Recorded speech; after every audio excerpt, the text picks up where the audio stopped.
Touch of Breakthrough. Bakit ito yung title natin? This is about the woman. So, ang title nito, Jesus Raised the Dead Girl. And nung papunta na siya sa dead girl, pumasok yung woman. So, focus tayo sa woman. So, para maintindihan nyo lang. When Jesus had again crossed over by boat to the other side of the lake, a large crowd gathered around him. Si Jesus po pinag-aagawan ng mga tao, hindi dahil artista siya, kundi dahil miracle worker po siya. Every time mga tao na dikit sa kanya, napadaan lang, nakalapit sa kanya, nakaka-experience ng breakthrough, lalo na nakakatempo ng Savior, so nagkakaroon sila ng salvation, bonus na lang yung healing.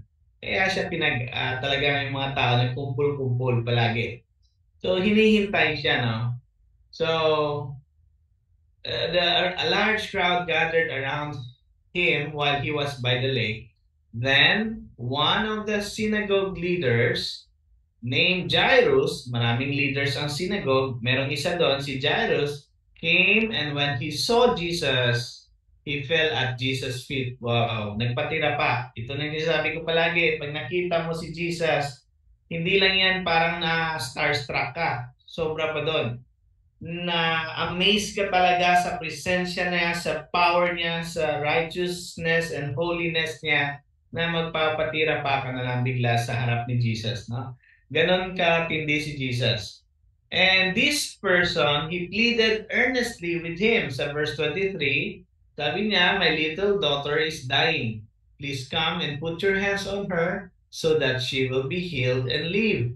So, nag-instruction pa yun si Jairus na sana ma-layover mo yung anak ko. Ang anak niya is 12 years old pa lang. No? Kay Luke na-mention agad yun na 12 years old yung anak niya. Tapos, so Jesus went with him. Wala nang pasakalya si Jesus. Sumama na siya kay Jairus. But wait, ano itong synagogue leader? Pag sinabing synagogue leader, ito po ay ang synagogue, isang multi-purpose kung saan nagwo-worship ang mga Hudyo, ang mga Jewish people. Doon sila nagre-read ng Torah or ng scriptures na naka-scroll pa yan.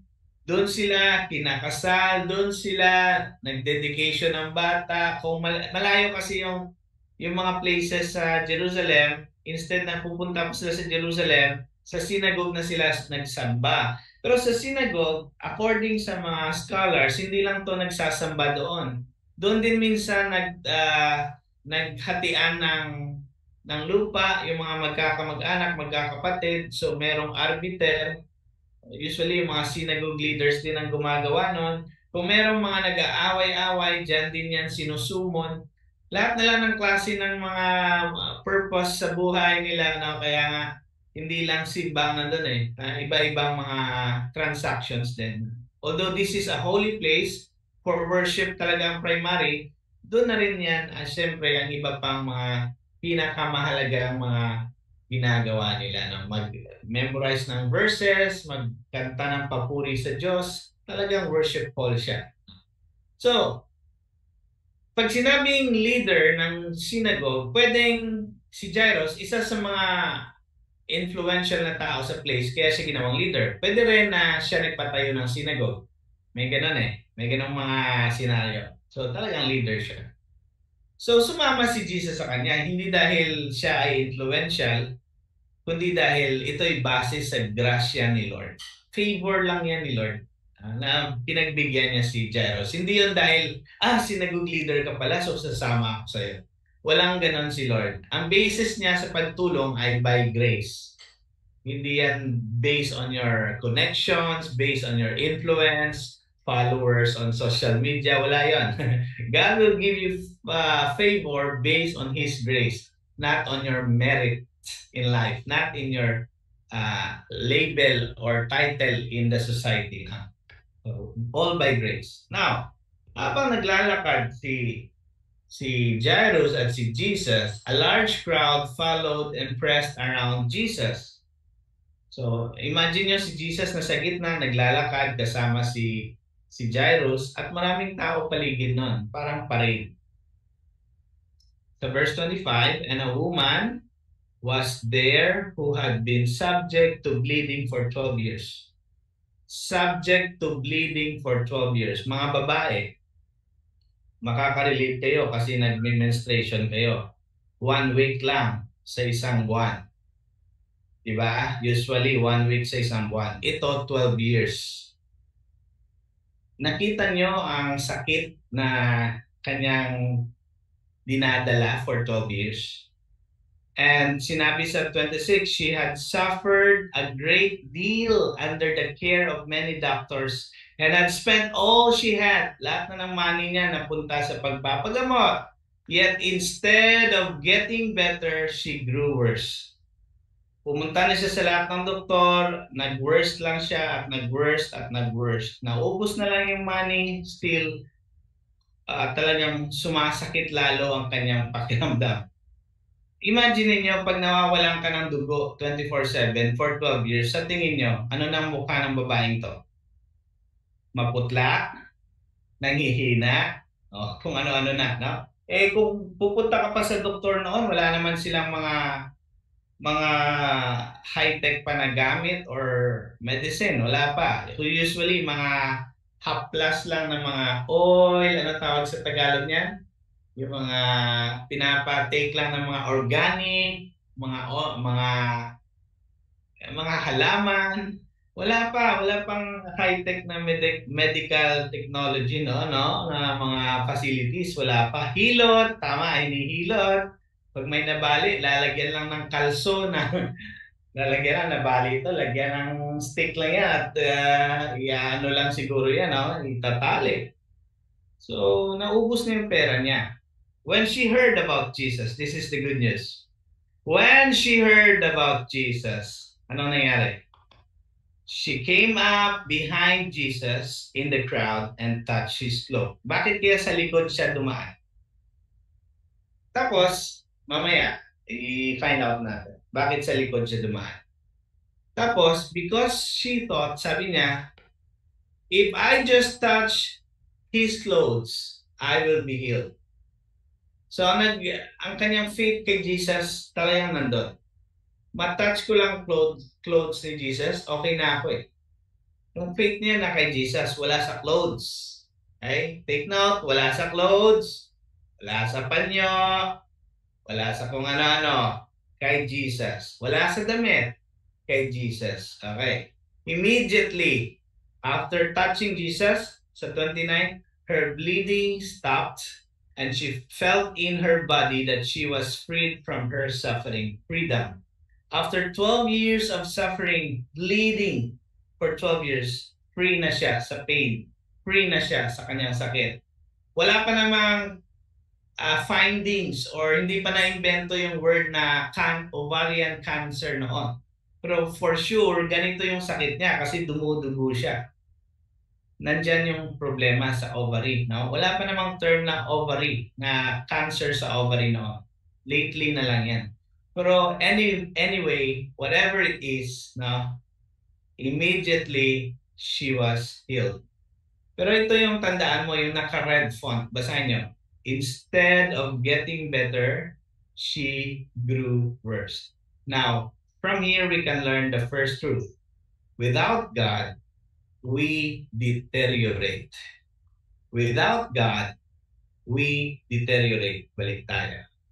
Kung wala ang Diyos sa buhay natin, palala ng palala ang sitwasyon natin. Tama? Do you agree? Without God, without Jesus, our life deteriorates. Tama ba? Totoo yan. Na kahit anong inom mo, anong drugs mo, anong bisyo mo, anong sugal mo, pa-deteriorate yung problema mo without God. Agree. Thank you. Praise the Lord. So, tandaan niyo yung word na letter D, deteriorate. Ginawa ko talaga to, hindi ko to kinopya sa internet. Without God, we deteriorate based on the verse we have read. And so, we need to go to God because He's the only hope we have. Yes, we go to doctors.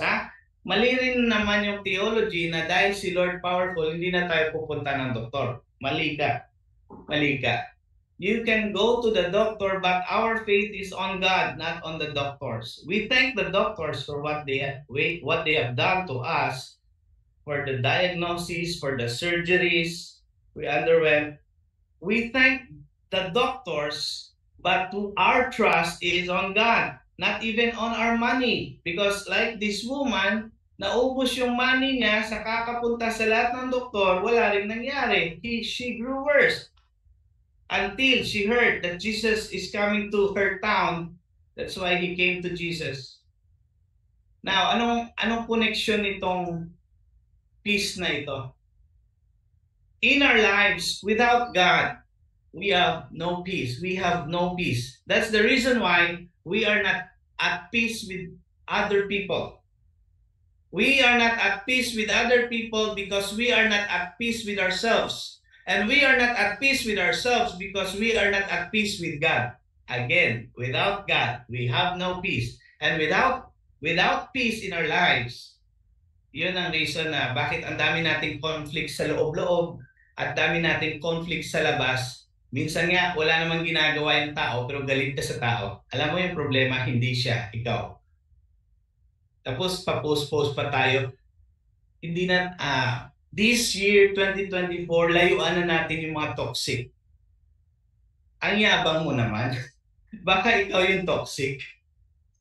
Minsan walang problema yung ibang tao. Sinisisi na natin. Tayo talaga, without God, we have no peace. Nakita niyo yung logic? Ang galing ni Thomas Merton, no? Na wala tayong peace with other people because wala tayong peace sa sarili. Wala tayong peace sa sarili because we are not at peace with God. Hindi tayo bati with God. Bakit? We have rebelled against God. We have sinned against God and we have not repented from our sins. Hindi nga tayo pa pumunta sa Kanya. And so we have to go to Him and have faith in Him. Believe in Him. Diba? So it starts with peace with God. Are you at peace with God? Tanungin mo sarili mo, am I at peace with God? Kung you are at peace with God, wala ka ng problema ngayon. You don't have to quarrel with other people. You don't have to hate other people. Ikaw yung may problema. Wala kang peace with God. At kung wala kang peace with God, hinahanap mo to sa kung saan-saan. Sa bisyo, sa kasalanan, thinking that your life will be filled with happiness doing these things. But no, without God, we deteriorate. Tandaan nyo yan. Without God, we deteriorate. Pero may good news tayo. Pakibasa nga, Lawrence. At once, Jesus realized that power had gone out from him. He turned around in the crowd and asked, "Who touched my clothes?" You see the people crowding against you, his disciples. And yet you can ask, "Who touched me?" But Jesus kept looking around to see who had done it. Then the woman, knowing what had happened to her, came and fell at his feet, and trembling with fear, told him the whole truth. He said to her, "Daughter, your faith has healed you. Go in peace and be freed from your suffering." Be free. Freedom na naman. Be free from your suffering. Katulad ni Jairus, nagpatira pa rin yung babae. Nung nag-turn na si Jesus, sino ba nag-touch sa akin? At nalaman na-realize ng babae, wala nang ibang na-corner na siya. Malalaman na kung sino siya at kung sino yung na-heal ni Jesus. No, nagpatira pa siya. Trembling. Parang feeling na hindi siya worthy. Favor lang talaga na I'm saved by Jesus.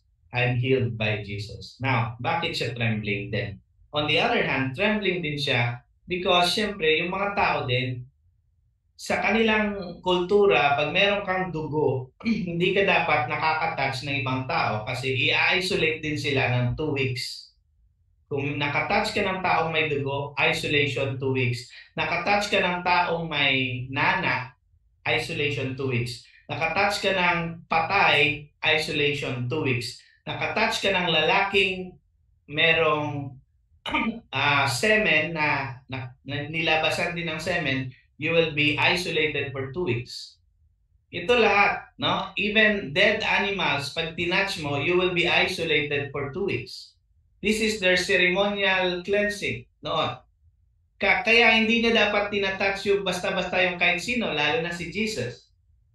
Pero dahil desperate na siya, kailangan niyang itouch si Jesus, ginawa niya by faith. Bahala na nung sasabihin ng iba, hindi ako papipigil sa sasabihin nila. I will follow Jesus. I will touch Jesus no matter what people will say. Ang daming tao nahahadlangan to touch Jesus because they listen to what their parents say. They listen to what their family says. Ano ka ba? Huwag ka na dyan. Bago lang yan eh. Ha? Bago lang yan? Ang ano? Ano yung bago? Si Jesus o yung relihiyon mo? Minsan, nahahadlangan tayong lumapit kay Jesus kasi yung mga comments ng mga marites yung inaalala natin. Ano kaya sasabihin ng kapitbahay ko pag born again na ako or na-save na ako? Diretso ang asapan. We are so, we please people rather than pleasing God. Alam naman natin, following Jesus is not wrong.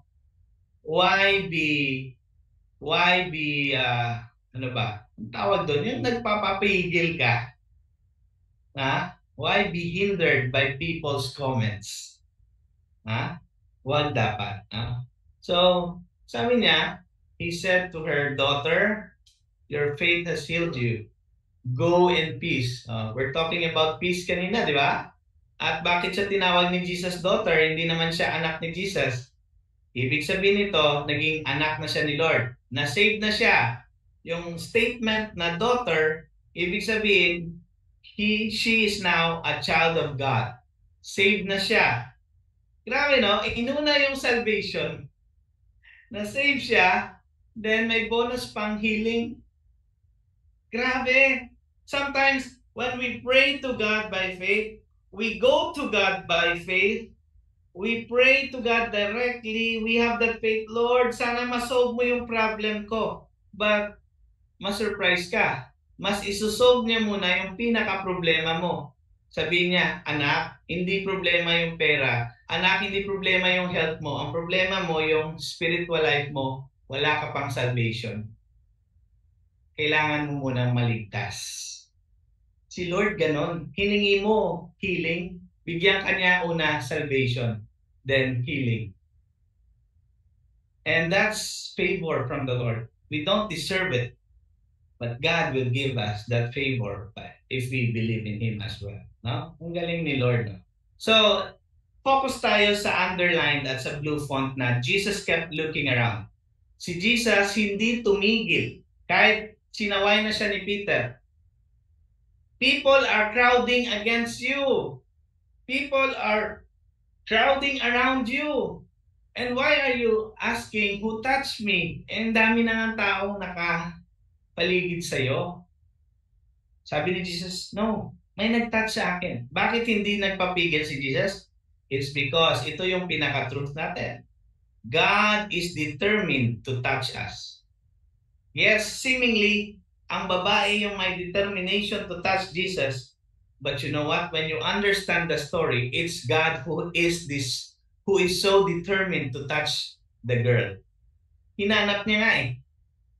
Ibig sabihin, si Jesus, expectant na palaging sa paglalakad niya, merong masisave, merong mahihil, merong magkakaroon ng breakthrough, merong magkakaroon ng blessing. Naglalakad si Jesus, hindi na parang reactive siya na, ay, may hihil pala ako. Ay, may gustong masave. No. Jesus, He is the one so determined to look for the lost. He came to seek and save the lost. Hindi siya pumunta ng earth na parang, ay, i-save ko pala si Peter. Ay, i-save ko pala si Matthew. No. He is so determined to the point, He is God, but He came to earth and took on the human body so that He can touch you and me.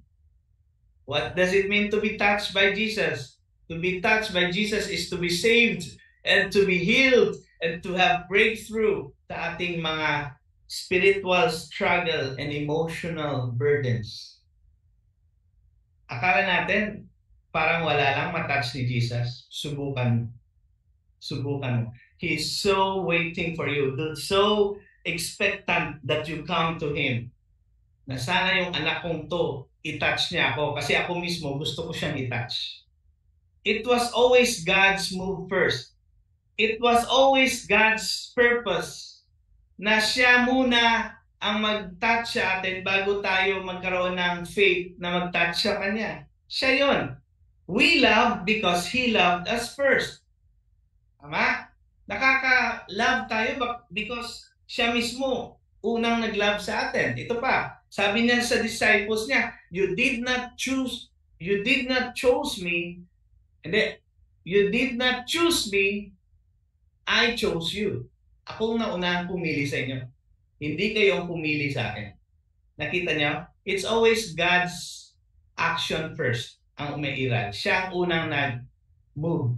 Kung sa magkasintahan pa, si Lord mismo ang palaging nauuna. Tayo na nga yung nagkasala, siya pa yung unang lumapit sa atin. Pumunta sa earth, ibinigay ang buhay sa cross para sa atin. Nga tayo naman na may kasalanan. It was always God making the first move, not us. Intindihan niya? Yes, ang babae, determinadong matouch si Jesus, but reality will tell us God is determined to touch the girl first, to touch that lady bleeding for 12 years. Minsan, tumatagal lang naman ang ating suffering, no? Kasi tayo yung nagpatumpik-tumpik. Lord, ang tagal ko na nag-suffer, Lord.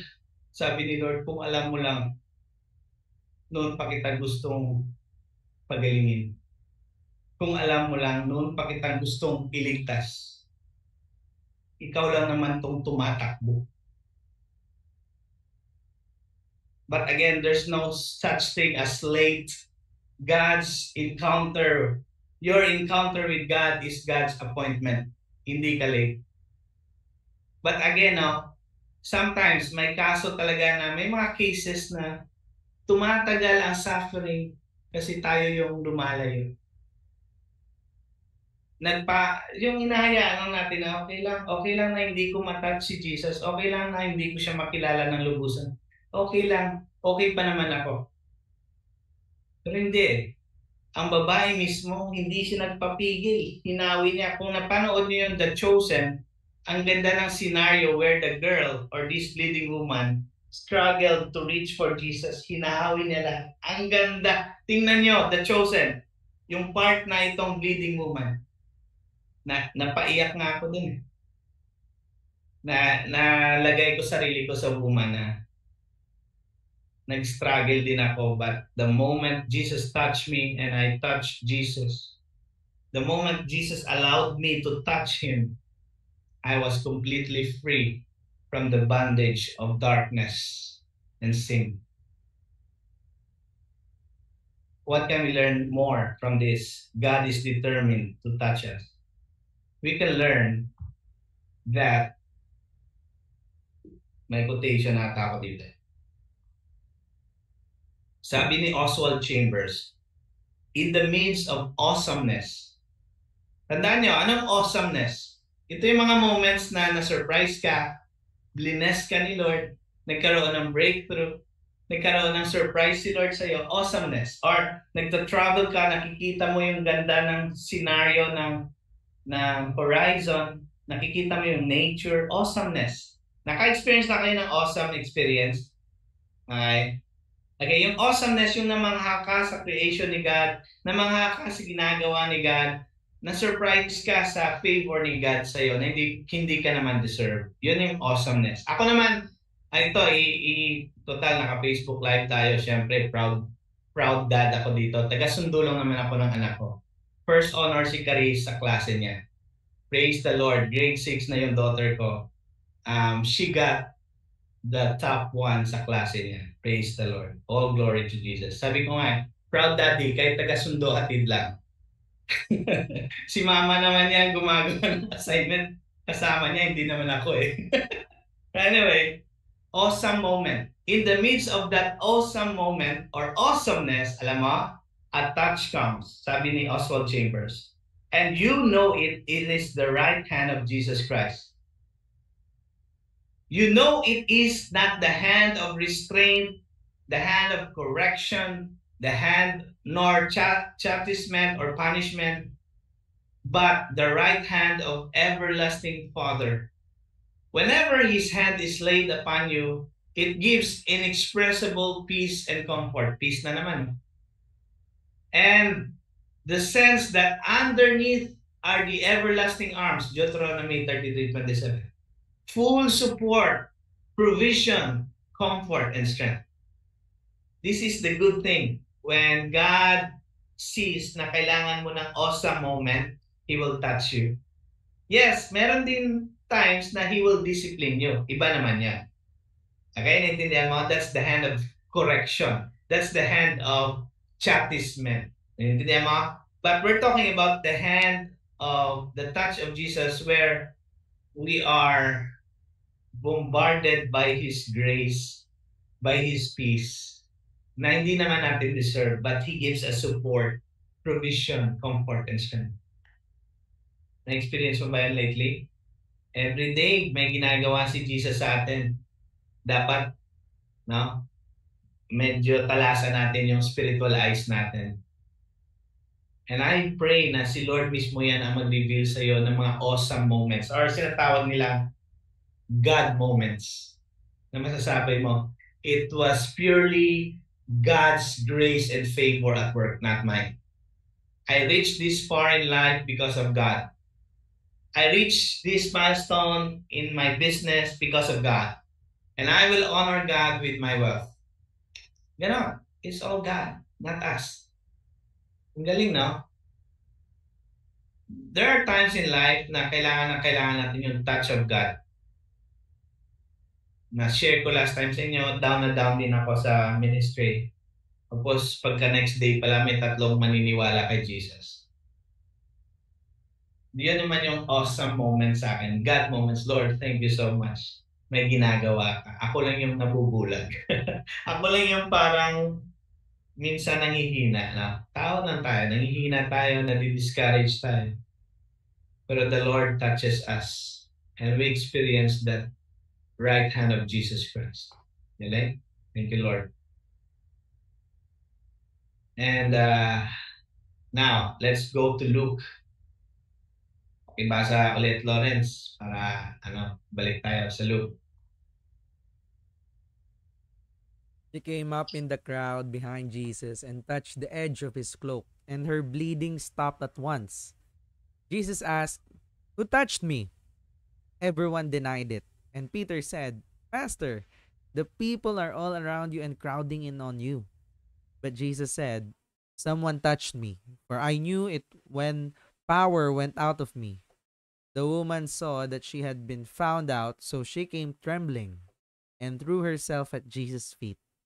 There, in front of everybody, she told him why she had touched him and how she had been healed at once.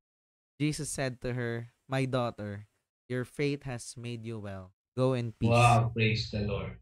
Go in peace. Sabi. Nung sinabi ni Jesus, "Someone touched me." And even Peter denied it, no? Lahat sila nag-deny, di ba? Yung babae lang yung umamin. Yun yung lesson natin. Yung babae nag-amin, sila nag-deny. Yung babae lang naka-benefit. Sasama-sama pa sila mga disciples ni Jesus sa kanya kung saan siya pumunta. Lahat na lang, no? Matulog si Jesus, sama sila. Kakain Jesus, sama-sama sila. Yung babae na hindi kasama ni Jesus, siya pa yung naka-benefit this time, no? No? Minsan, no, pwedeng nakasimba ka, palagi kang nasimbahan, pero hindi naman yun ang focus mo. So, hindi mo na-touch si Jesus, di ba? Parang, you go with the flow na lang. Every Sunday, punta ako church, sinabi kasi ni pastor, sinabi ng friend ko, hindi yun. We cannot touch Jesus like that. We should be anticipating Jesus by faith, expecting to touch Him and to let Him touch us. Lord, touch me. Diba? Kailangan natin i-expect yun. Hindi natin dinideny dapat. But itong mga disciples, they denied it. But Jesus said, someone touched me because power has gone out of me. Lumabas yung power sa akin. Pero take note, hindi nababawasan power ni Jesus Lumabas lang. Hindi nabawasan. Ang galing, no? And there in front of everybody, the lady declared the gospel. If the disciples denied it, the lady, this bleeding woman who experienced the miracle of healing from Jesus, she declared the gospel. Paano? Anong style ng gospel na? She told Jesus why and she explained how. Galing, no? Pwede pala mag-share ng gospel. I-share mo why. Why you came to Jesus. Ano ba ang buhay na wala si Jesus? Why did you come to Jesus? Explain mo sa iba. Sinabi niya yung woman, kasi lahat na pinuntahan ko, walang effect eh. Ginasto ko lahat ng pera ko. Mas lalo lang akong lumalala, deteriorating, di ba? Sabi niya, kaya Lord, ikaw na lang pag-asa ko, kaya ikaw talaga ay hinawakan ko yung clothes mo. Kahit nga hindi mo na ako mapansin, okay lang eh. Wag mo na akong i-post kung sa Facebook pa. Okay lang, matouch na kita, ayos na yon. It's already a breakthrough to me. Touch lang kita. It's already my breakthrough. I believe that. Grabe, no? Ayaw niya na nga sa spotlight eh. Pero si Jesus gusto niya talagang, sino yon? Sino yon? Talagang gusto niya mag-testify. Ito na yon. Nag-testify siya sino si Jesus, paano siya hinil. And sabi niya, the moment I touch your cloth by faith, my bleeding for 12 years stopped. Grabe, that's how you healed me. And sabi ni Jesus, my daughter, your faith has made you well. Go in peace. Now, yes, the disciples denied touching Jesus, but the woman, bleeding woman, declared. That's why, again, babalik tayo sa truth na naman na declaration of your faith. Anong last truth na matutunan natin? The third one, we must declare who God is in our lives and how God brought us peace. Noon, nung wala ako sa Diyos, walang ka-peace ng buhay ko. Marami akong pera, sikat ako, wala akong peace. But you know what? When I accepted Jesus and Jesus accepted me, don't forget that. We accepted Christ, we believe in Christ, but don't forget, He gave you the faith to believe in Him. Siya pa rin may merit, siya pa rin may credit, hindi tayo. All glory to Him because it was God who enabled you to believe in Him.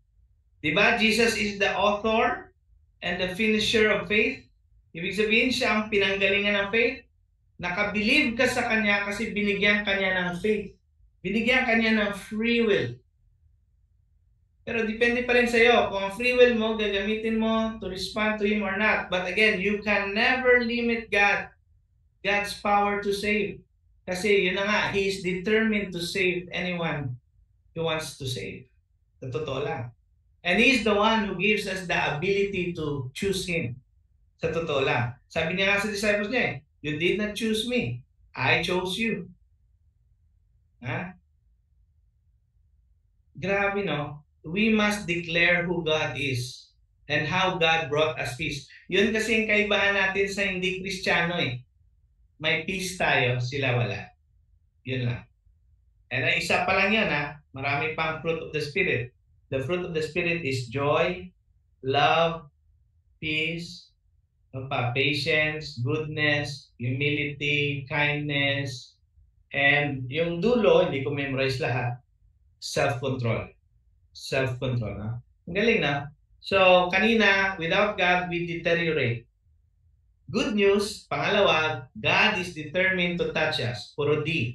And lastly, because God is determined to touch us, we must declare who God is and how God brought peace to us. So, what are the quotations I have here? Now, I have quotations here. Basahin natin. Na-click ko na ba? No. Nag-quote ako sa John 14. Tama? John 14:27. Sabi ni Jesus, I am leaving you with a gift, peace of mind and heart. And the peace I give is a gift. You don't deserve it. I just gave it to you for free. The world cannot give. The peace I give, the world cannot give. Yung peace na binibigay ko, hindi kayang bigay ng mundo. Grabe na. So don't be troubled or afraid. Ang galing na. My peace I give you. My peace I live with you. Iniiwan ko sa inyo. And the peace I am giving you, the world cannot give. Saan daw manggagaling ang peace? Hindi sa world, sa kanila. Galing na? All glory to Jesus. Siya ang panggagalingan ng peace. And besides, sabi sa Bible, peace is a fruit of the Spirit. Walang Jesus sa buhay natin, walang Holy Spirit, walang presensya ni Lord sa buhay natin, walang peace. Now, gaano pa kahalaga ang peace? Kanina pa ako peace ng peace dito. Okay, gaano ba kahalaga ang peace? Ito yun. Sabi ni Crystal McDowell, I don't know how to pronounce that, because of the favor of God, pag sinabing favor, we don't deserve it. Sabi niya, because of the favor of God, we can have peace in the midst of chaos.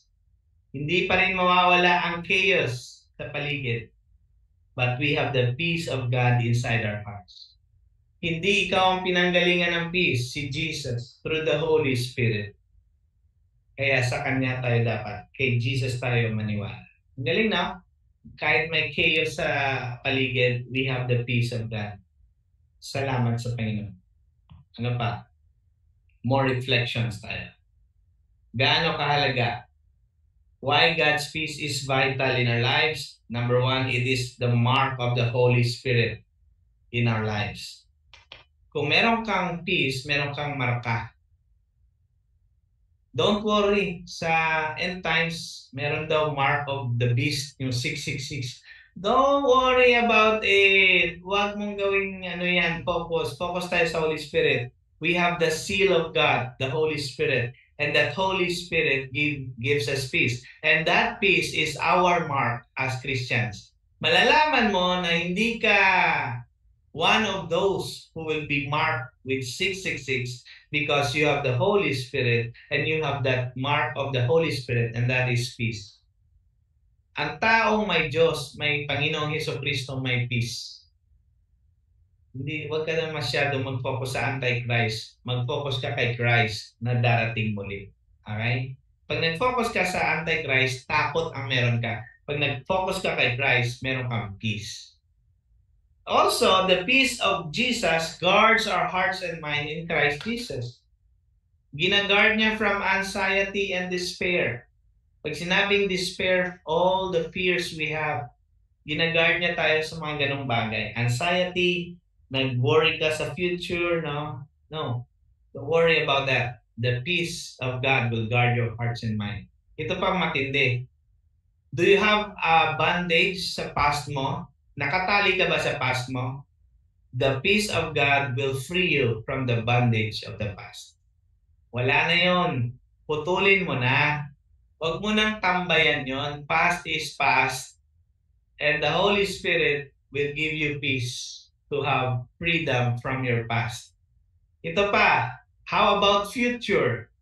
The Holy Spirit will give you certainty, confidence of the future that God will be with you till the end. How about the present? The Holy Spirit will give you serenity or maliwalas na isip at puso. Galing na? Past, bondage, wala na yon. Liberty, freedom. Liberty in the past, certainty for the future, serenity at the present. In the present, at the present. No ba? In the present. Tama? And also the peace of God enables us to experience joy. Tingnan nyo, makinig. Joy that is not dependent on external circumstances nor temporary things. Ang joy natin galing sa Diyos. We become a blessing to many as we channel God's peace to others. Ito yung matindi sa mga Kristiyano. Every time kasama mo mga Kristiyano, ina-anticipate mong makasama sila ulit kahit kakasama nyo lang ngayon. Gusto mong makasama mo naman siya bukas. Bakit? Yung peace niya from the Lord Jesus Christ nag-flow sa iba. Na every time ang Kristiyanong to nandito sa grupo natin, masaya, may peace. Kahit mabigat loob ko, may peace. Nako-comfort niya ako, may peace. Ang matindi, kung Kristyanuhan ka lang, malalaman mo, iniiwasan ka ng kasama mo. Ayokong kasama yan. Palagi na lang burden yung pinapasa sa akin. Yung anxiety niya napapasa sa akin eh. Ang problema niya napapasa sa akin, ayokong kasama yan. Iniiwasan ka. Pero yung totoong Kristiyano, ina-anticipate yung presence mo parang si Jesus, no? Pagdating niya doon sa dalampasigan, no? Talagang daming tao agad. Ganon din ang mga Kristiyano. Excited silang makita ka. Bakit? Dala-dala mong presensya ni Lord na nagdadala ng peace. At na-channel mo to sa iba. Galing sa Holy Spirit, sa iyong buhay, papunta sa kanila. Grabe, no? Ito yung kalagahan. These are just the few benefits of God's peace. Hindi ko na kailangan sabihin muna ang lahat. And lastly, bakit kailangan natin ng peace? The Christian needs to walk in peace so no matter what happens, they will be able to bear witness to a watching world. Dapat mag-walk in peace tayo, walk with the Spirit tayo, so that kahit anong mangyari, maka-bear witness pa rin tayo, maka-declare pa rin tayo ng good news sa iba. Lalo na yung mga marites, nagwa-watch yan sa lahat ng asal natin, sa post natin, sa actions natin, sa investment natin. Wina-watch nila kung may kaibahan tayo sa iba. That's why, again, ulitin natin, no? The Christian needs to walk in peace. So, no matter what happens, they will be able to bear witness to the watching world. Nag-observe kasi ang mundo. Nagsishare siya ng gospel, pero siya mismo walang peace. Ano yun? They are watching your every move. They are watching your every post on Facebook. They are watching how you dress. They are watching how you invest your money. They are watching if you honor God with your wealth. They are watching you of how you use your health. Oo, may abs ka nga. How do you use that? Will you use that to serve God? Use that. How do you use your cell phone? How do you use your gadgets? They're watching you on how you relate with your wife, with your kids, with other Christians. How do you relate with people on top and how do you relate with people below? I'm talking about economic status. Sino ka pagkasama mo rich? Sino ka rin pagkasama mo poor? The world is watching you. And if you are walking in peace, wala kang kakabahan.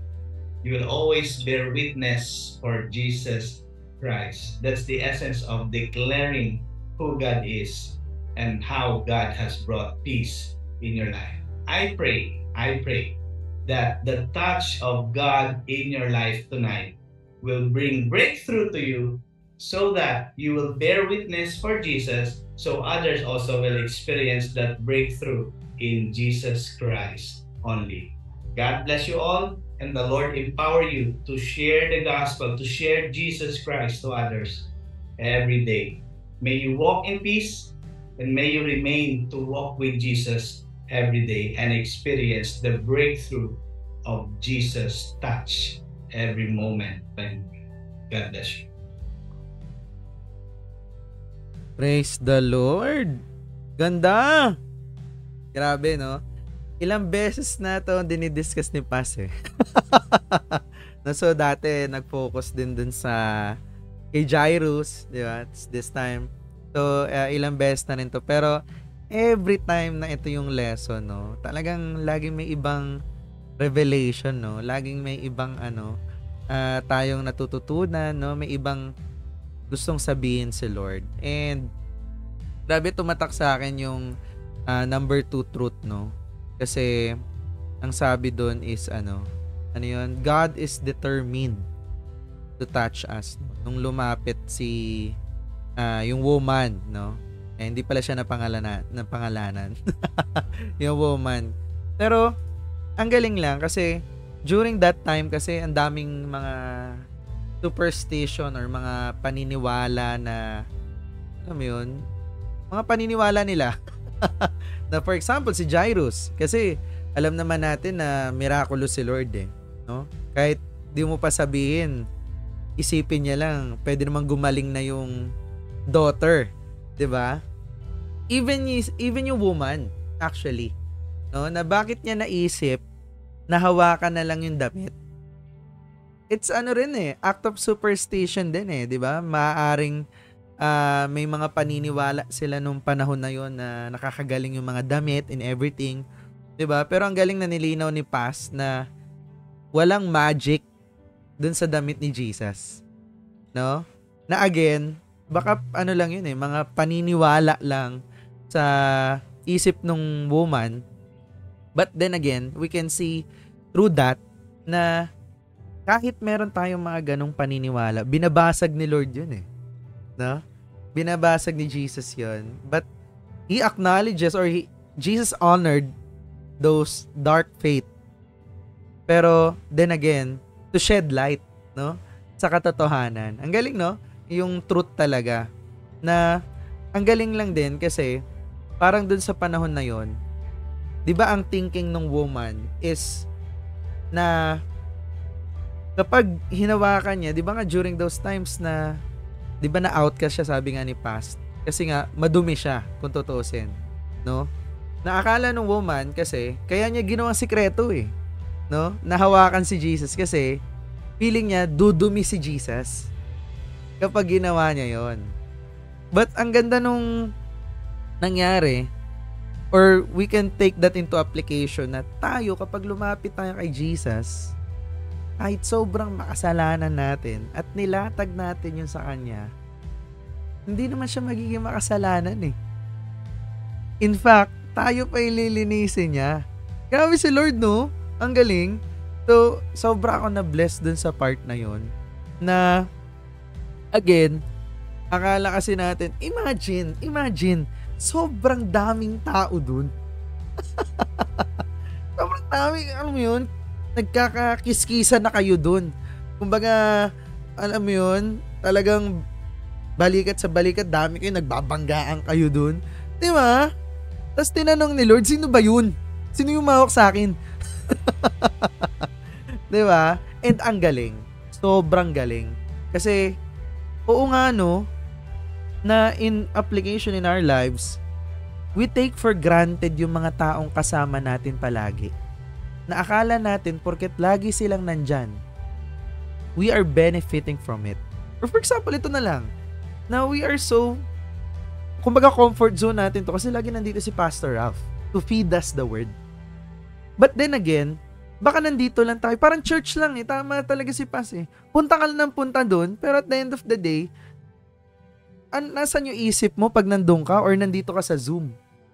Baka nandito ka sa Zoom, nagme-messenger ka. Baka nandito ka sa Zoom, nagbabrowse ka ng iba. Diba? Or pag nandito ka sa church, ang isip mo, saan tayo kakain? Diba? Hindi ka nakafocus eh. And at the same time, ganun din dito. No? Naakala mo, we're taking value. And again, going back to Jesus, ang daming bumangga sa Kanya. Ang daming nakakiskisan siya. Pero bakit yung woman lang ang gumaling? Ang galing. Magkaiba pala. Yung lagi ka lang sumasama, lagi ka lang dumidikit, pero iba pala. Parang yung mga apostles, di ba, sabi ni Paz? Laging kasama naman yung mga apostoles. Kumain, matulog, saan magpunta. Pero ba't yung woman na heal? Simple lang. Yung woman was reaching out to Him. Madaming sumasama lang kasi uso. Madaming sumasama lang kasi sinabi. Pero iba yung mga taong lumapit intentionally. Gusto kong gumaling. Pagalingin mo ko. No? Parang ganun din sa business natin eh. Turuan mo naman ako, paano ba yan? Kesa yung iba na sabi nila, pag nagpaturo ko sa'yo, gagaling daw ako. Mali. Ikaw mismo. You believe. You have the faith. Di ba? Ang galing. Sobra akong, sabi ko, oo nga no. Grabe talaga. No? Ganun din eh. Where where we are privileged na makasama sa mga talagang, alam mo yun? For example na lang past, we will be having a 1% masterclass. No? The 1% is tumutukoy dun sa mga 1% ng population that has reached that level, no? Financially. So, tama eh. Sasama ka lang ba dahil uso? Sasama ka lang ba kasi wala, branding, ganun. Masabi lang nakasama ka, 'di ba? Or sasama ka kasi gusto mo talaga. Sasama ka kasi gusto mo mag-level up. Alam mo 'yun? Ang galing nung part na 'yun. Anyway, ang dami ko na naman sinabi. Sino gusto mag-share? No? Ayan, mga natutunan nila, takeaways nila doon. Ang ganda ng lesson natin. Sina? Meron? Wala? Ako pa, Sige, go. Yung peace kasi, fruit of the Holy Spirit. Yung peace, joy, love, diba? So, ako everyday, experience ko, once na nasasaktan ako or may naisip akong pangit, and di ba nga kasi the devil want to kill, steal, and destroy? So, kapag yun ang nangyayari sa buhay mo or sa paningin mo sa everyday na life mo, na gano'n na palaging pangit, dapat talagang magdasal, dapat talagang mag-connect, manalangin sa kanya kasi nga, walang presensya dun eh. Di ba? Kaya nga yung the fruit of the Holy Spirit. Kaya meron nga ako sa ref ng the fruit of the Holy Spirit na yung words sa mga yun. Yung peace, love, joy, mga gano'n. Kasi every time na nagagalit or naiinis ako, syempre sa family, di ba, meron mga konting argument. Pag doon natutuon yung isip ko, nagdadasal agad ako. Kasi para i-guide niya ako na huwag na ako magkasala. Dahil nga alam ko na hindi yun ang fruit of the Holy Spirit, hindi yun ang gusto ng Panginoon. So, even yun nga, lalo na sa araw-araw natin pagbubuhay. Kung ano man itong tinatakal natin every Sunday, nawa talagang dumaan na tayo sa Panginoon para mag-guide niya buhay natin kung saan tayo patungo. Yun lang, hindi lang sa material na bagay. Sabi ko nga, lalo na sa kaluluwa kasi malapit na siya dumating, no? Hindi natin alam kung kailan. So, yun lang. Thank you, Pastor, sa message. And thank you, Jeno, and thank you. Galing. Tama, no? Yan nga daw ang talaga, galaw ng kaaway. Hindi naman nagbago. Diba? And gustong-gusto niya kasi ihiwalay ka kasi. Diba? Actually, isa yan sa mga sabi kasi kanina sa preaching pass, no, na isa yan sa mga proof na buhay ang Holy Spirit sa'yo kapag binubulungan kang mag-solo. Na mag-isolate. Huwag ka na sumama dyan. Simba ka pa eh. Attend ka pa na spiritual gathering. Wag na. Diba? Pag mga ganyang bulong, no, gusto ko kasi niya i-isolate eh. No? Kasi kapag mag-isa ka, syempre doon a-atake yung temptation. So pag nagkaroon ka temptation, magkakasala ka, then guilt, then you will sin again and again. So ayaw niya ka talaga na may kasama ka, di ba? Galing. Sino pa? Praise the Lord. Hello po. Yes, go. Hi, Pastor. Hi, Jello. Nabibless ako. Ako, Pastor, kung ba't ako nasa live kasi parang natutuwa ako pag may tanong kayo na sinasagot ko online. Kung tugma po ba tayo? Kaya, Pastor, tinanong mo kanina, ano yung fruit of Holy Spirit? Pagtanda ko pa sa school time ko, paano kayo love, joy, peace, kindness, goodness, faithfulness, sa dulo, sabi, Pastor, basta yung dulo, sabi ko, self-control. So, natutuwa lang ako sa sarili ko. Pero yun nga po, praise the Lord talaga. Sobrang faithful talaga ni Lord sa buhay natin. And ako, Pastor, update lang. Praise the Lord kasi dalawang kapatid ko na umaati ng Sunday. So, naiyak ako kasi yun talaga yung pinag-pray ko kay Lord na it's time na talaga na makasama ko na yung family ko, yung kapatid ko talaga sa church. So, parang dalawa yung kapatid ko nandun na, tapos ilang yung pamangkin ko, 1, 2, 3, 4. So, Lord willing, tapos preparation na GL, no? Galing. Nakakabde. So, doon pa lang, Pastor, talagang masabi ko talagang kumikilos si Lord. And also, Pastor, ako, ito yung magiging takeaways ko this week and sunod-sunod na mga weeks na totoo talaga yung pastor yung sinasabi niyo na without God, we deteriorate. Ako, pastor, ano ko yan, naranasan ko sa buhay ko na totoo talaga na the more na wala ka kay Lord, the more na hindi mo ina-attach yung sarili mo kay Lord, in a way na hindi ka na pumupunta ng example ng Bible study nyo, ng cell group nyo, ng church nyo, sobrang hindi mo ma-define yung buhay mo, yung sitwasyon mo, na wala kang peace. That's one thing talaga, pastor. Totoo yan na kapag wala ka talaga kay Lord, hindi mo ramdam yung kapayapaan, yung satisfaction. Masaya ka pero parang may kulang, ganun. So, na-encounter ko sa pastor way back, I think parang 4 years ago. And sabi ko kay Lord, ayoko nang maranasan yung gantong part. Na sa panahon, Lord, na pinipilit mo akong tara na anak, dito tayo, mali yan. Pero matigas talaga ulo natin, pastor. Yun talaga siya. Nasa sobrang tigas ng ulo natin, nakakalimutan natin na si Lord always naman siyang ready, no? And doon pala sa part, pastor, na maranasan mo yung kapayapaan, hindi na-count yung mundo yung kung ako yun yung naramdaman ko, pastor, when it comes to peace, kumita man o hindi, maka-check man o hindi, pero yung peace ko naranasan kay Lord, doon pa lang talaga panalong-panalo na ako. In totoo, pastor, sinabi mo, hindi tayo deserve sa gantong part. Pero lagi ako binabalik ni Lord sa part na doon panalo na tayo doon pa lang sa part na binigay ni Lord yung buhay niya para sa atin. Doon pa lang talaga. Yun talaga. Doon lagi ako, pastor, binabalik ni Lord na, oo nga pala, yung ginawa ni Lord doon sa krus ng Kalbaryo, doon pa lang, na ako doon, panalo na, winner na ako doon sa part na yun. And also, pastor, yung sinabi mo din na pumupunta lang tayo sa church para lang go with the flow. Yan lagi, pastor, yung kinokondisyon ko bago ko pumunta ng church. Saturday pa lang, pastor, kinokondisyon ko yung sarili ko. Parang katulad, Jello, every time may meeting tayo with the kasi piniprepare ko yung sarili ko. Sabi ko, kung sa ganung bagay ngayon, nahanda ko sarili ko How much more doon kapag before Sunday.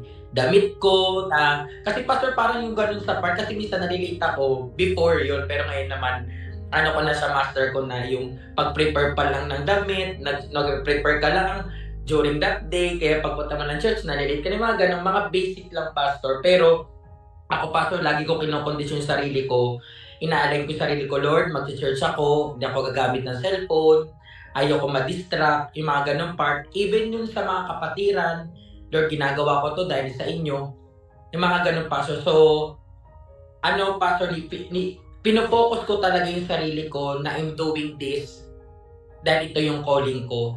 I'm doing this dahil ito yung purpose ko. I'm doing this kasi dito ko inalay ni Lord. And ang pray ko nga lagi, pastor, Saturday night na, Lord, alam ko marami nag-struggle na nag-double think pa, kung mag-church pa, yung mga ganun, pastor. So yan din yung nagiging prayer time. Prayer time ko, pastor, before Sunday na pinag-pray ko din yung co-brethren ko in Christ na hindi sana nila mamintis yung church kasi yun talaga yung utos ni Lord, yung commandment ni Lord. So, nakaka-bless. And also, pastor, yung sinabi nyo last na yung bandage ka na ng past, napakahirap nun, pastor. Grabe yung nun. Grabe yung sitwasyon nun, o yung scenario nun. Pag bandage ka pa ng past mo, ang hirap ng makabangon, ang hirap. Pero yun nga, kapag kay Lord ka talaga, na-bless ako sa sharing ni Tita kanina, may conviction ka naman na talaga. So, doon ako, pastor, na bi-bless, Jello, na every time na kinoconvict ako ni Lord, nire-remind ako ni Lord, tinuturuan ako ni Lord. Sige, Lord, maraming salamat na sa'yo talaga. So, nabi-bless na ako, pastor, sa ganung part. And also, apply ko po to sa Christian life ko, pastor, kasi nga sabi ko, kung maraming bagay ako na natututunan na ina-apply ko sa buhay ko, masikip dapat yung salita ni Lord. Kasi ito talaga yung totoong bread natin sa pang-araw-araw. So, praise the Lord po. Praise God. Alright, next. Chill ako na. Hindi ka nahayaan ako, nahanap ko dyan. Pero ayun pa. Magandang buhay po sa lahat. Blessed Sunday po. Thank you po, Pastor. Jel Freud. Ayun po, magandang gabi sa inyong lahat. J. Mark, hello po. So, ayun nga po, actually, before din po ako mag-share about po sa turo, gusto ko pong humabol sa testimony. So, feel ko, connected din naman po. And, sobrang nababless ako. Nanginig na ako ngayon, hindi ko alam kung bakit pastor.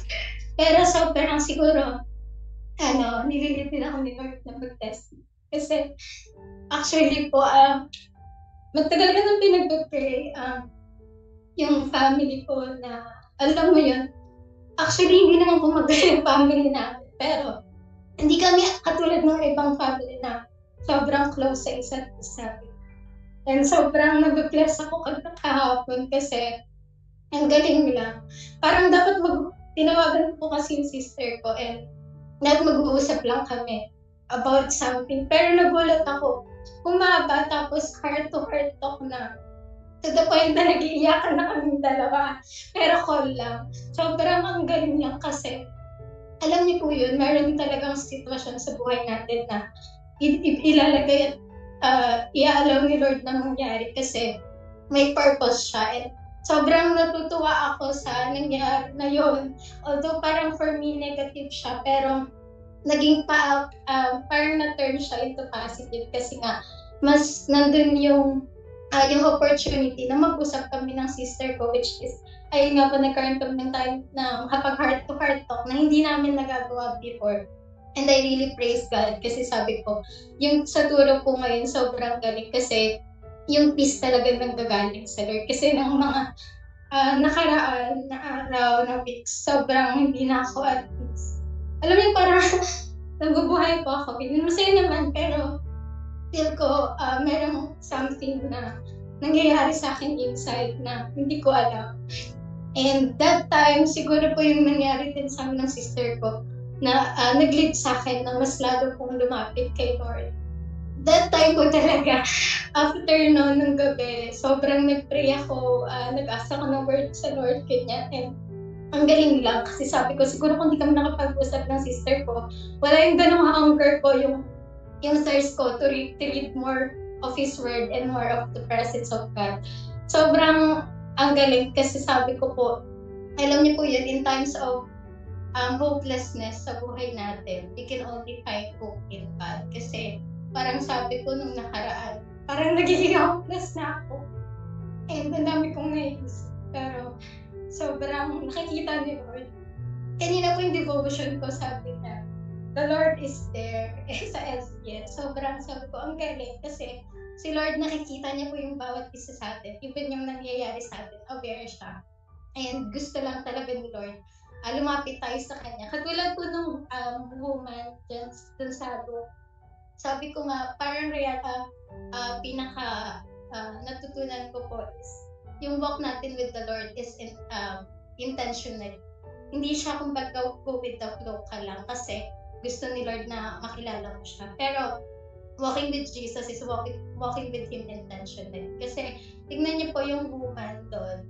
Pwede naman may faith siya. Pero kumbaga, intentionally niya na pinakita yung faith niya through doon sa paghawak niya po sa laylayan ng damit ni Jesus.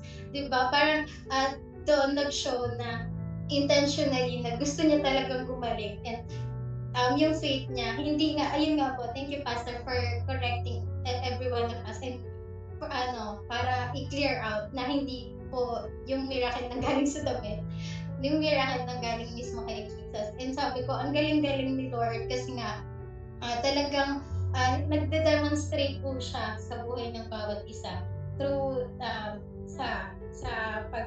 kumbaga, sa mga spiritual gathering, sa mga gatherings with our fellow Christians. And sabi, yung share ko lang din po last na, yung devotion ko last time, yung pinaka-title ko dun, Where I'm Safe.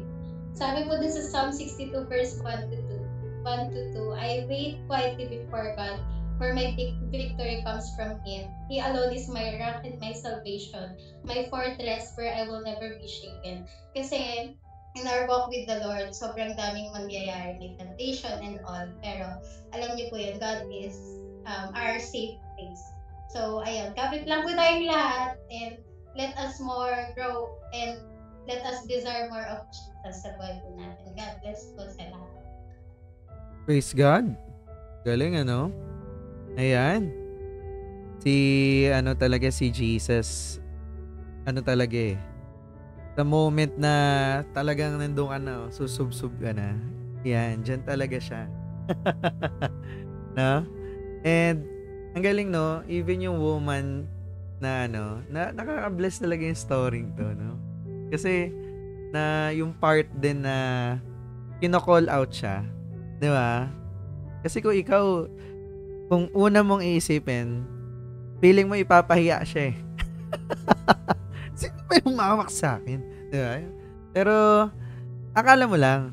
Pero hindi yun yung purpose eh, no? Sobrang dami mo talaga mapupulot dun eh, no?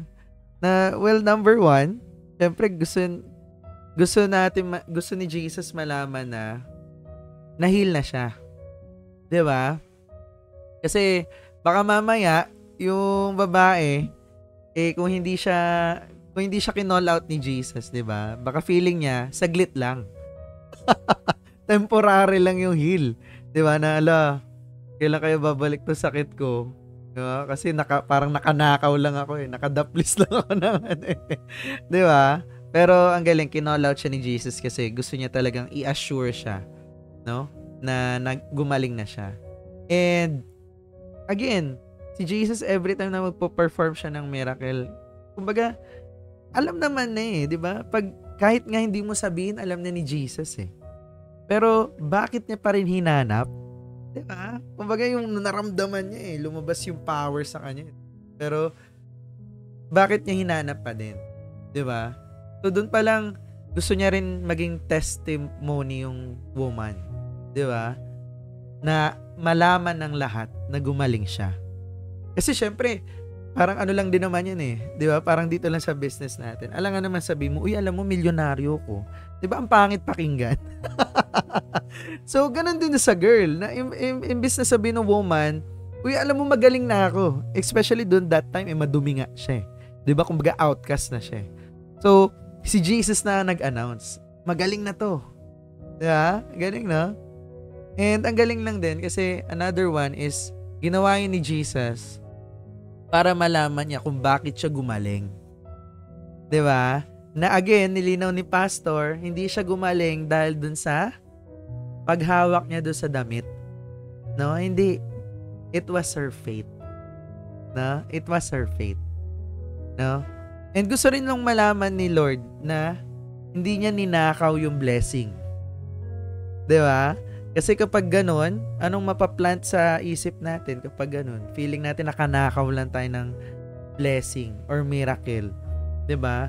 Magigilty tayo eh. Kasi nga feeling natin ninakaw lang natin. 'Di ba? And despite all of this, we're talking about the woman. Inisip niyo ba kung ano yung nangyari kay Jairus? Naalala niyo ba? Kung ano yung nilapit ni Jairus before this all happened. 'Di ba? Mamamatay na yung anak niya. Tapos ang dami pang kaganapan doon. 'Di ba? Feeling ni Jairus tuloy, 'di ba? Na ano to, nagsasayang tayo ng oras dito, guys. Pwede ba natin bilisan? 'Di ba? Grabe. But again, God is never slow. No? Hindi siya mabagal, hindi siya matagal. 'Di ba? Sa atin lang, sa mga nagdudusa. Sa atin, feeling natin mabagal. But God has perfect timing. Always and always and always and always. No? Ayun. Meron pa ba? May mga gusto pa humabol? Gusto pa humabol? Wala na? Gusto ko lang i-shout. Sige, go. Hindi ako makakatulog. Hindi, pero ayun po. Habang kasi nag-share ka, GL, last dun sa woman, niremind ako ng Lord sa Matthew 5, verse 30 to 16. And yung pinaka point dun sa Matthew 5, verse 13 to 14, you are the salt and light of this world. So, ayan, we as Christians, we are the light and salt. Pero sabi po dun sa verse 16, in the same way, let your good deeds shine out for all to see, so that everyone will praise your heavenly Father. So, sobrang ang galing. Kasi, alam mo yung sabi mo nga kanina, Jello, yung woman, ay si Lord, inas niya kung sino yung humawak sa kanya. Kumbaga, hinanap niya talaga yung woman. Kasi nga, gusto niya mag-testify sa harap ng napakaraming tao. Which is, ayun yung sinasabing, let your good deeds shine out for all to see. Kasi yung good deed na pinakita doon is yung faith ng woman na gusto ni Lord ma-imply sa bawat isang nakakarinig doon, yung mga tao na nandun, na gusto niya, katulad ng faith ng woman, na alam mo yun, parang desperate na talaga siya, GF. Kumbaga, sobrang nandun yung faith niya na, alam mo yun, parang hopeless naman na pero naniniwala talaga siyang papagalingin siya, Lord. Tapos sabi nga doon, so that everyone will praise your heavenly Father. Kasi kung narinig yun ng napakaraming tao, mas marami pa yung lalapit kay Lord. Yes. Yung desperate to know Him more personal. So, Tama. O yung galing nun Kumbaga, dun sa part ng woman, parang instead na parang sabihin niya, 'di ba, na kumbaga kasi kung napagaling siya ng mga doktor, isipin nila, uy, nakahanap na ako ng cure. Ito na yung lunas. But instead, nakahanap siya ng kaibigan, no? Nakahanap siya ng kaibigan kay Lord, na someone na pwede mong kausapin, someone na pwede mong, alam mo yun, sabihin mo yung whole truth. Galing. Yun. Ayan. Alright. So, I believe wala na mag-share. So, walang i-shoutout yung new partner. Ate Carol, Hello. Ayan. Back to you, Pastor Ralph. Yan. So, praise God to sharing ng lahat, no? Balikan ko lang. Yun na nga, yung power, klaro sa gospel. Power came out from Jesus. Pag binasa natin ng diretsuhan na walang ibang distortion, power came from Jesus. Hindi from the dress, from the kung ano-anong mga bagay, no? Kaya kay Jesus talaga ang papuri at pagsamba. Kaya nagpatira pa sila ni Jairus, nagpatira pa yung babae. So, from Jesus talaga, period. And also yung peace, fruit of the Spirit, sabi ni Ma'am Teresa, fruit ng Spirit. Ang galing nga yan Akala ko noon, yung fruit of the Spirit, pag meron kang joy lang, peace. Hindi, lahat yun. Depende sa need natin. Kung kailangan ng self-control, mamumunga ang Holy Spirit ng self-control na huwag mong gawin kasi mali. Yun ang other side of theology. Huwag gawin na mali. Meron pang self-control na isa. Gawin mo anong tama. Pag sinabi ni Christ, mag-make disciples ka, kontrolin mo sarili mo na gawin ang disciple making. Or allow mo sarili mo na i-control ka ng Holy Spirit para makagawa ka, makontrol mo yung body mo na nagtatamad-tamaran, mag-disciple ka ng ibang tao, magbasa ka ng Bible, mag-pray ka, magsamba ka. Self-control is not just not doing what's wrong, but also doing what's right. Self-control. And every time na merong kailangan ng love, kasi puro na hate yung mga kaibigan, kapamilya mo, mamumunga ka ng love. Wala ka ng patience sa paghintay ng pera, ng pension, ng cheque, mamumunga ng patience. So hindi yan siya na parang isa lang nakuha ko, pastor, love lang. The Holy Spirit, 9 fruits will come out from you in any time na kailangan mo, because gawain naman ng Holy Spirit yan, hindi ikaw. Gagawin ng Holy Spirit yun through you. Hindi yun ikaw ang gagawa. Okay, so napakaganda ng mga and then nabati rin ni Lawrence na minsan may feeling tayo, ayoko na magsambang. Dumi-dumi ko, baka anong mangyari sa church niyo pag pumasok ako dyan? Baka masunog ako dyan. No? Hindi po, ang holiness ni Lord hindi naman nawawala. God is holy. Kahit anong pang gawin mo, He is holy. And He will make you holy if you believe in Him. And so, ang dami, no? Ang dami nating mga sharing na na-remind ako sa sinabi ni Eliza, God is my rock. Pag pinuntahan mo yung meaning nun, firm, established, immovable, basta lahat na, unshaken. Ibig sabihin, yung circumstance natin sa paligid, palaging nag-move, palaging nag-change. But if God is your rock, steady ka lang. Steady ka lang. May peace ka. Kung mangyari, steady ka lang. So praise the Lord. We are not worshiping God for who we are. We are worshiping Him for who He is. Tama po, Ma'am Eliza. Sige, so picture muna tayo before I pray.